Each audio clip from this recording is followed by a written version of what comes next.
بسم الله وفيديو جديد، وشكرا جدا جدا جدا على 5000 سبسكرايبرز اللي وصلنا لهم على اليوتيوب.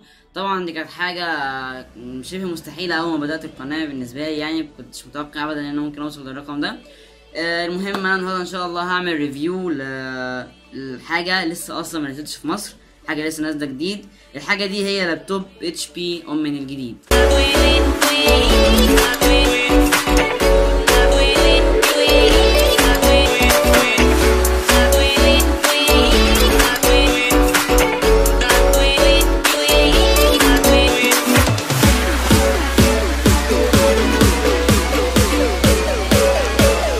فهو ده اللابتوب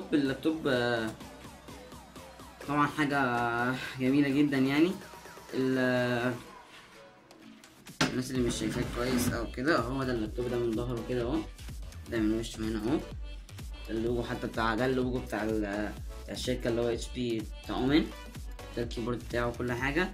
الكيبورد اللابتوب ده مواصفاته ايه؟ اللابتوب مواصفاته كور 7 كارت الشاشة جي تي اكس 1050 تي اي، حاجة برضو ما شاء الله يعني جميلة. الرامات بتاعته 16 جيجا، غالبا اصلا معمول للجيمنج. اللابتوب بتاعه تيرا، اللابتوب جميل، حاجة جميلة جدا، اكيد مخصصة للجيمنج، ان هو الكارت الشاشة الحاجات دي على الجيمنج اصلا رهيبة. انا لما جربته على الجيمنج كان حاجة فظيعة يعني.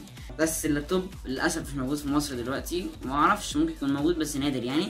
اللابتوب جاي لي هديه من واحد من السعوديه، ما اعرفش والله نازل في مصر ولا لا. بس اللابتوب كان حاجه، اللابتوب جاي لي هديه من واحد صاحبي يعني عشان اعمل له ريفيو من السعوديه، يعني ما جاش مصر يعني عشان هو لسه ما نزلش مصر. ليه كمان الكيبورد بتاعه حاجه برضو جميله جدا، اومن اهو، بس مش شايفه اومن.